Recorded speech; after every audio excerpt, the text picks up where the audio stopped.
जब कोई लड़की जवान हो जाती है तो उसका पिता उसके लिए सपनों का राजकुमार देखना शुरू कर देता है और उसकी डोली की तैयारियां शुरू करता है। लेकिन आज जिसके बारे में हम आपको बताने वाले हैं, उसने अपनी बेटी को बड़े ही प्यार से पाला तो था, लेकिन उसको डोली में बिठाकर विदा करने के लिए नहीं, बल्कि उसको अपनी हवस का शिकार बनाने के लिए। और उस हैवान बाप ने अपनी ही बेटी के साथ नाबालिगी की उम्र में बलात्कार की घटना को अंजाम दिया और उसने अपनी बेटी को एक नहीं, दो नहीं, बल्कि कई बार हवस का शिकार बनाया। लेकिन हैरानी की बात इसमें यह है कि बेटी ने अपनी माँ को इस सब के बारे में पहले ही बता दिया था, लेकिन माँ ने इसके खिलाफ कोई भी कार्रवाई नहीं की और उल्टा अपनी बेटी को ही डांट कर उसको खामोश करवा दिया। आखिर माँ ये सब जानकर भी क्यों करवा रही थी?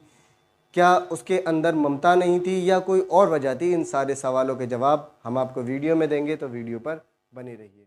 ये घटना झारखंड के सराय काले खां से निकलकर सामने आई है, जिसने रिश्तों को शर्मसार करके रख दिया है। सराय काले खां का रहने वाला दिनेश गिरी, जिसकी उम्र 37 साल थी, उसकी पहली पत्नी का देहांत हो चुका था और देहांत के बाद उसका दूसरा विवाह दीपा के साथ होता है।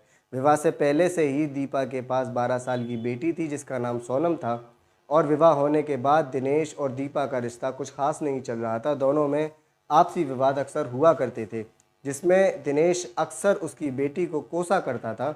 और इस सब को जब एक साल बीत जाता है तो साल 2019 में जब एक दिन दीपा घर से बाहर घर के किसी काम से जाती है, तब सोनम घर पे अकेली थी। उसी वक्त उसका सौतेला पिता यानी दिनेश घर आ जाता है और घर पर अपनी ही बेटी को अकेला देखकर उस पर नीयत ख़राब कर लेता है। तभी वो सोनम को कमरे में लेकर जाकर अंदर से कुंडी लगा देता है और उसके साथ घंटों तक बलात्कार की घटना को अंजाम देता है।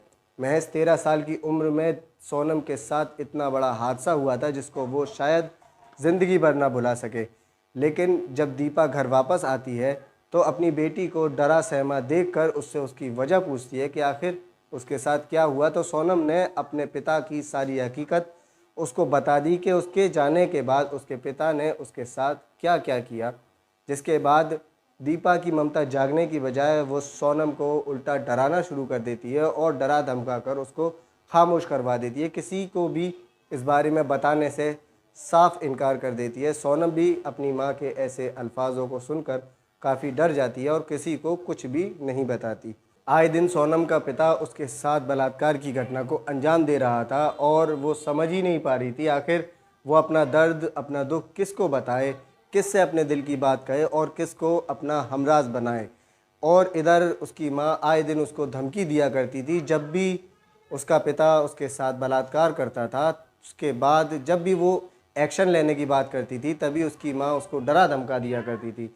इस सब को 4 साल बीत जाते हैं और 4 साल तक उसका पिता लगातार सोनम के साथ बलात्कार की घटना को अंजाम दे रहा था। लेकिन एक दिन जब सोनम अपने भाई के साथ बैठी हुई बातें कर रही थी, तभी उसका पिता उसको आवाज़ लगाता है। सोनम सही सलामत उसके कमरे में जाती है और कुछ घंटों के बाद जब वो वापस आती है तो अपनी ही बहन की बिगड़ी हुई हालत को देखकर उसका भाई बहुत डर जाता है कि आखिर मेरी बहन के साथ कमरे के अंदर क्या हुआ और कैसे इसकी अचानक से हालत ख़राब हो जाती है। इस बारे में जब वो सोनम से पूछता है तो सोनम अपने भाई को आप बीती बता देती है कि 4 साल से किस तरह से उसका पिता उसके साथ हैवानियत कर रहा है और उसकी माँ उसका ज़रा भी साथ नहीं दे रही है, जिस पर वो बहुत क्रोधित हो जाता है और तुरंत ही अपनी बहन को लेकर नज़दीकी थाने में जाकर FIR दर्ज करवा देता है। पुलिस भी सारा मामला दर्ज करके तुरंत एक्शन ले लेती है। उसके भी कान खड़े हो जाते हैं क्योंकि मामला बहुत ज़्यादा संगीन था। वो तुरंत ही दिनेश गिरी को गिरफ्तार करके धारा 376 और पॉस्को एक्ट के तहत गिरफ्तार कर लेती है और उसकी मां को भी गिरफ्तार करके उससे भी पूछताछ हो रही है। दोनों के खिलाफ सख्त से सख्त कार्रवाई की जाएगी। लेकिन बड़ा सवाल ये उठता है कि जब मां और पिता दोनों ही दोषी हैं और दोनों ही जेल चले जाएंगे तो फिर बच्चों की परवरिश किसके हाथ में होगी? उनकी तो ज़िंदगी पहले भी बर्बाद थी और अब भी उनकी ज़िंदगी बर्बाद ही हो।